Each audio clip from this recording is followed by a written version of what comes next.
Thank you very much for being with us today. I am going to tell you a sad story, a very sad story, about a 4-year-old little boy and a sad ending to a very sad story. He was born in Haiti to a mother who didn't want him.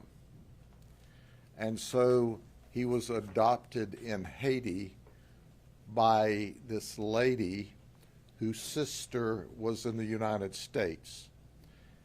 It took 3 years for the adoption process to go through, and ultimately the 4-year-old end up here in the United States. It's called the Biden program, and supposedly it's a sped up adoption. So the child's born to a mother who doesn't want it. We have no idea who that mother is. The sister of our suspect is in the process of getting the child for her sister, who is Patricia St. Azaire. Patricia's 36 years of age. She's already got a 16-year-old son that she has adopted from Haiti. The 4-year-old comes here as a 3-year-old only a year ago. And what we've learned during this investigation just turns our stomach. We have a video clip of where that 3-year-old baby's hands was tied behind his back and she threw him in a swimming pool in the backyard. We received on May 1st a call. May 1st, the child went to the hospital. So why did the child go to the hospital? Heart of Florida in Haines City, but they live in Davenport. The little fella got off of the bus. He was happy. Everything seemed to be all right. The 16-year-old noticed he was happy. They were home. Patricia, the 16-year-old, and now the little dead fella who's 4. The 16-year-old notices later on that he's lethargic, that he's not responding. Patricia says he's faking it. Give him something to eat. He can't eat. He goes unconscious. The 16-year-old has been saying he needs to go to the hospital. He needs to go to the hospital. He needs to go to the hospital. Heart of Florida thinks he has a significant issue, sends him to Orlando Health. Orlando Health tries to work with him, and ultimately he dies. He goes to the medical examiner's office, and that's when we get involved a couple of days later. We find injuries where this child has been beaten, in addition to the video we found in the investigation of his hands tied behind him and thrown into the pool. We found an injury where his spleen suffered a significant tear. The medical examiner said it could have been nothing else other than an immediate hard strike to the abdomen. And as the autopsy went on, they found different layers of bruises and injuries from past beatings. And he's dead. He's dead because she beat him to death. We don't know, obviously, how he got out of the pool after he was thrown in there with his hands tied behind his back. We have a video of that. We're going to show it to you at the end of this news release. She's charged with murder, aggravated child abuse. The investigation's still underway. Her husband was clearly at work at the time this event occurred. She was the disciplinarian. He was a student at Laufman Oaks, and despite his abusive treatment, they said he was a happy child. And this never should have happened. Ladies and gentlemen, it is beyond my wildest imagination how anyone could abuse a beautiful little fella like this child was abused and neglected. But the investigation is still ongoing. We don't believe we know all that this child suffered. We have another video clip where he's face down on the floor and she's beating him in the back. And he's not even resisting it. It's just like it's a normal occurrence. You know, the positive, if you search for a positive, is that he's in the arms of God right now. And he's no longer being beaten. He's no longer being punched. He's no longer being tied up and thrown in the swimming pool. That now he's, as our Christian belief, that he's living the life there where he's surrounded by love and things are great, like he should have been surrounded by love and things should have been great here on earth for him.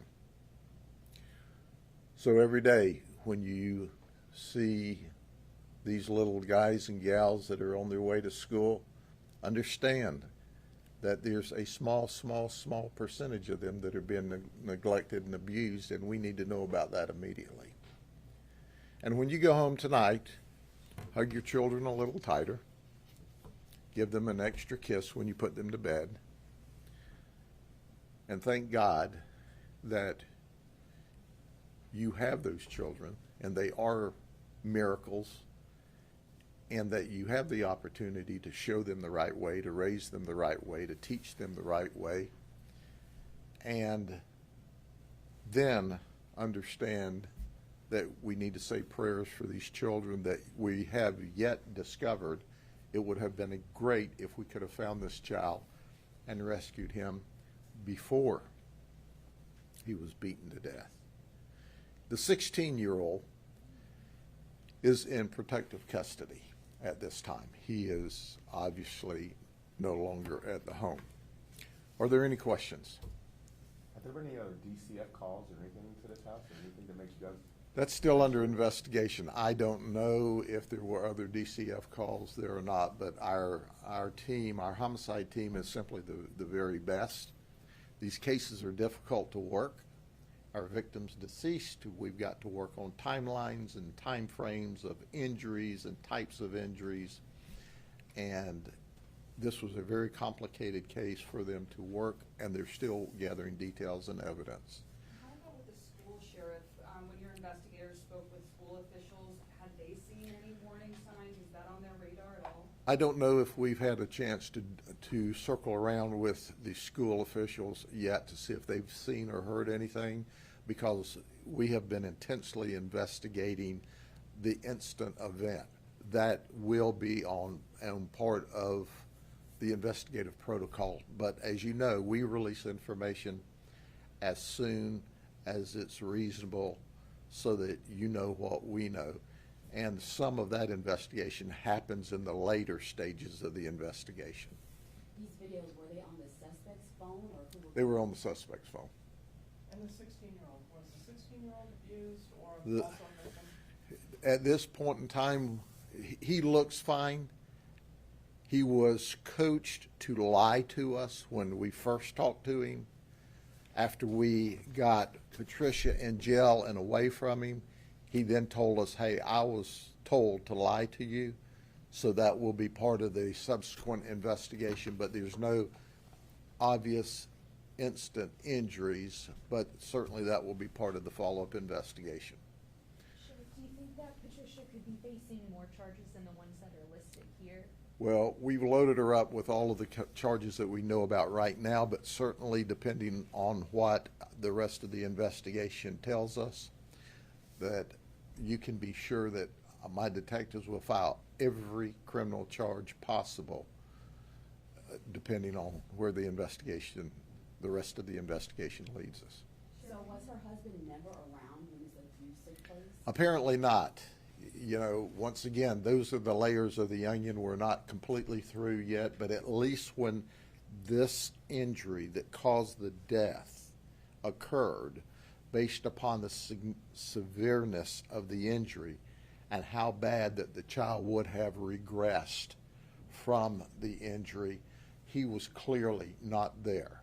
Now, follow-up investigation will help determine what he knew, when he knew it, if he knew it. But if you can believe this, they've lawyered up. So when you lawyer up because we're investigating injuries to your child and you won't cooperate with us, that's a clue. Sheriff, did she express remorse or explain her behavior to you? Oh no, she didn't. Sheriff, is there any more you can tell us about her personal and professional life? There's something on social media that could indicate she maybe worked in childcare. No, she worked for ABC Liquors in the corporate office, I'm told, over in Orlando. She lived in Davenport. Do you know how long she lived in the States? I don't know. But it's shocking. It's absolutely shocking. But I can assure you of this, that if you hear something or see something or believe something or think something about a child being neglected or abused, if you call us, I can assure you that we'll completely and thoroughly investigate it with DCF.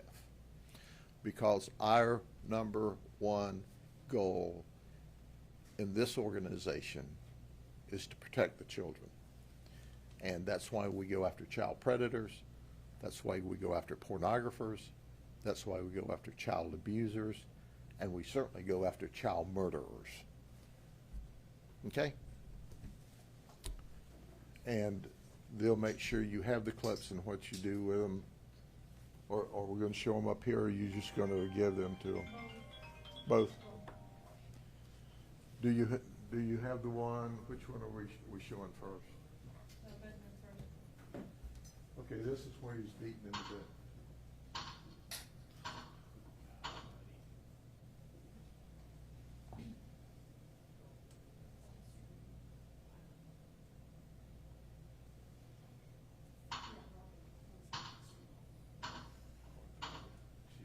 That's not a corporal punishment spanking. That's a beating.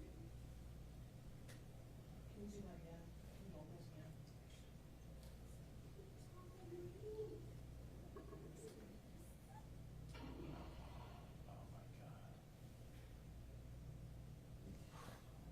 Now, if we can show it slow and stop it, you'll be able to clearly see his hands tied behind his back. This makes me so angry I can't see straight. Back it up just a little bit.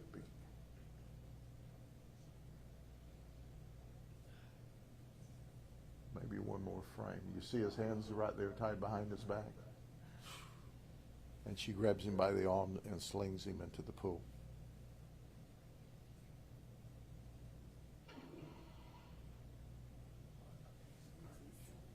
Sheriff, I think we had your notes wrong. It's liver, not spleen. Okay, liver. Yes, sir. Okay, a significant injury to the liver. She moved here in 2015. So she's been here 8 years.